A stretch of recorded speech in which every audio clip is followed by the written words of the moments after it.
श्री स्वामी समर्थ. जय जय स्वामी समर्थ. माझ्या स्वामी कृपा चॅनलमध्ये सर्वांना नमस्कार.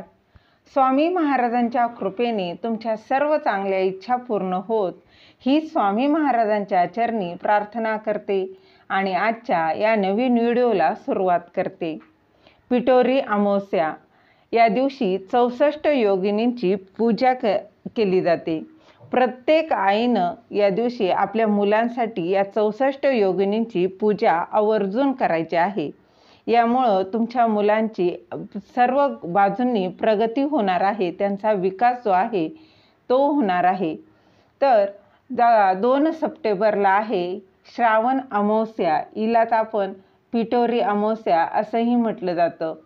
त्याचबरोबर ती सोमवारी आलेली आहे, तर तिला सोमवती अमावस्या म्हणून ओळखली जाते. तर अमावस्येला बघा, अमावस्येचा जो कालावधी जो आहे तो संपूर्ण दिवसभर सोमवारी असणार आहे. यावर्षी श्रावण महिन्याची अमावस्या ही 2 सप्टेंबर रोजी पहाटे 6:48 सुरू होणार आहे आणि 3 सप्टेंबरला सकाळी 7:24 ही संपणार आहे. म्हणजेच काय, तर संपूर्ण दिवसभर सोमवारी अमावस्येचा कालावधी हा असणार आहे. तर तुम्हाला या दिवशी या 64 योगिनींची पूजा करायची आहे. ती कशी करायची आहे याविषयी जाणून घेण्याआधी तुम्ही माझ्या स्वामी कृपा चॅनलला सबस्क्राईब नक्की करा. सोमवती अमावस्या आहे तर म्हणून श्रावणात, त्याचबरोबर बघा श्रावणातील हा शेवटचा सोमवार देखील आलेला आहे. तर शेवटचा सोमवारचा हा उपवास धरावा का नाही धरावा असा मनात अनेकांच्या संभ्रम निर्माण झालेला आहे, प्रश्न तयार झालेला आहे. तर हो बघा, सोमवती अमावस्या देखील आलेला आहे आणि श्रावणी शेवटचा सोमवार आहे. तरी देखील श्रावणी सोमवारचा उपवास जे करत आहेत त्यांनी नक्कीच धरायचा आहे. याचा व्हिडिओ देखील आपल्या चॅनलवर आहे, तो तुम्ही बघू शकता. तर आज पिठोरी अमावस्येविषयी आपण जाणून घेणार आहोत. जसं की बघा, आपण श्रावण महिन्यात आपण जशी जरा आणि ज्योतीची पूजा व्रत करतो, पूजा करत असतो, तशीच पिठोरीचं व्रत पूजा करायची असते. अनेकांना ह्या पूजेविषयी माहीत देखील असेल, ते करतही असतील. तर हे व्रत कसं करावं, त्याचबरोबर मासिक धर्म आला असेल तर, गरोदर असाल तर, सुतक विटाळ आला असेल तर काय करावं असा देखील प्रश्न असतातच. तर बघा, पिठोरी अमावस्येच्या दिवशी 64 योगिनींची यांची पूजा करायची असते. या दिवशी आपल्याला नक्कीच करायची आहे ही पूजा. हे व्रत प्रत्येक आईनंच आपल्या मुलांसाठी करायचे असते. 64 कलागुणांनी बघा, यामध्ये 64 योगिनींमध्ये 64 कलागुणांचे जे गुण असतात ते आपल्यामध्ये आणि तसेच आपल्या मुलांमध्येही हे गुण यावेत म्हणून प्रत्येक आईनं हे व्रत नक्कीच करावं. त्याचबरोबर आईवडिलांनी दोघांनी केलं तरी देखील चालू शकतं. या 64 योगिनीचा जो फोटो म्हणजे जो कागद जो आहे तो तुम्ही अगदी मार्केटमधून आणू शकता. अगदी कधीही आणला तरी चालेल, आज उद्या, अगदी अमावस्येच्या दिवशी जरी आणली आणि त्याची पूजा केली तरी देखील चालणार आहे. पूजा बघा तुम्ही कधीही करू शकता. दिवसभर अमावस्येच्या दिवशी दिवसभरात, फक्त अगदी रात्री उशिरा करायची नाही, पण दिवसभरात जेव्हा तुम्हाला वेळ असेल ना तेव्हा तुम्ही ही पूजा करू शकता.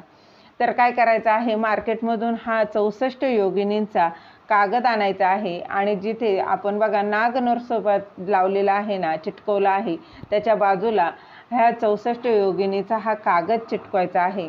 आणि याच बघा 64 योगिनींची त्यानंतर अगदी मनोभावे पूजा करायची आहे.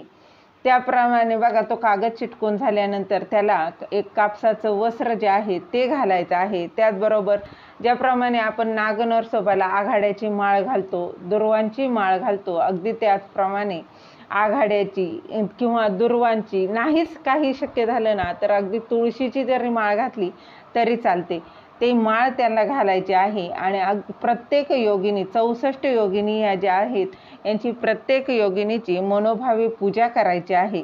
आता बघा, पूजा 64 गुण जे आहे त्या म्हणजेच काय, 64 कलागुणांची पूजा करायची आहे. तर हे 64 गुण आपला मुलगा असो किंवा मुलगी या दोन्हींमध्ये यावेत म्हणून ही पूजा नक्कीच करायची आहे. आपल्या मुलाबाळांसाठी ही पूजा करावी. तुमच्याकडे करत नसेल किंवा केली जात नसेल तरी देखील तुम्ही ही पूजा करू शकता. तर हा 64 योगिनीचा जो फोटो किंवा हा जो कागद जे आहे तो आणून तुम्ही अगदी मनोभावे मात्र याची पूजा करायची आहे. त्याचबरोबर बघा, यासाठी उपवास करायची गरज नाही. ज्यांना श्रावणी सोमवार आहे, ज्यांनी श्रावणाचे उपवास जे करत आहेत त्यांचा असणारच आहे त्यांचे, परंतु खास या व्रतासाठी या पूजेसाठी उपवास करायची अजिबात गरज नाही. त्याचबरोबर बघा, पूजा झाल्यावर अगदी मनोभावे हात जोडून तुम्ही प्रार्थना करायची आहे. तुमच्यातले जे काही गुण आहेत, जे काही कलागुण आहेत ते माझ्यात आणि माझ्या मुलामध्ये येऊ देत अशी हात जोडून प्रार्थना करायची आहे. त्याचबरोबर ही पूजा करत असताना एका पाटावर तुमच्या मुलाला देखील, मुलगी असो मुलगा असो, त्यांना देखील बसवायचं आहे आणि हात जोडून प्रार्थना करायला सांगायची आहे. त्यानंतर बघा, नैवेद्य म्हणून तुम्ही अगदी दूध साखर जरी ठेवली ना तरी चालतं. खूप काही यासाठी करावं लागत नाही. त्याचबरोबर मुलांनाही तिथे आवर्जून बसवायचं आहे हे मात्र लक्षात घ्या. जर बघा, तुमचं मूल जर बाहेर कुठे असेल तर अगदी मनामध्ये मुलाचं नाव घ्यायचं आहे आणि तुम्ही ही पूजा देखील केली तरी चालणार आहे. त्याचबरोबर तुम्ही काय बघा, मासिक धर्म आला किंवा विटाळ सुतक जर असेल तर तुम्ही ही पूजा करू शकत नाही. मात्र तुम्ही प्रेग्नेंट आहात तर तुम्ही ही पूजा करू शकता. त्यानंतर ही सर्व पूजा करून झाल्यानंतर हा जो कागद आहे तो दुसऱ्या दिवशी, म्हणजेच तुम्हाला सोमवारी आपल्याला ही पूजा करायची आहे, मंगळवारी तुम्हाला हा कागद काढून विसर्जन करायचा आहे. तसेच बघा, नागनरसोबाचा देखील जो कागद आहे तो अमावस्या लागण्याआधी काढून तो विसर्जन करायचा असतो असं म्हटलं जातं. म्हणजेच काय, तर अमावस्या लागण्याआधी जरी तुम्ही फक्त काढून जरी ठेवला ना तरी चालतो. नंतर अमावस्या झाल्यानंतर जरी, म्हणजे मंगळवारी बुधवारी विसर्जन केला तरी चालेल, मात्र तो काढून आधी ठेवायचा आहे. असं म्हटलं जातं की अमावस्येच्या नंतर घरातील कर्त्या पुरुषाने, अमावस्या लागल्यानंतर घरातील कर्त्या पुरुषाने नागनरसोबा हा पाहू नये असं म्हटलं जातं. म्हणून जर अगदीच तुम्ही बघा, रविवारी संध्याकाळी जरी हा जो कागद आहे नागनरसोबाचा तो काढून ठेवला तरी चालणार आहे आणि नंतर तुम्ही विसर्जन करू शकता.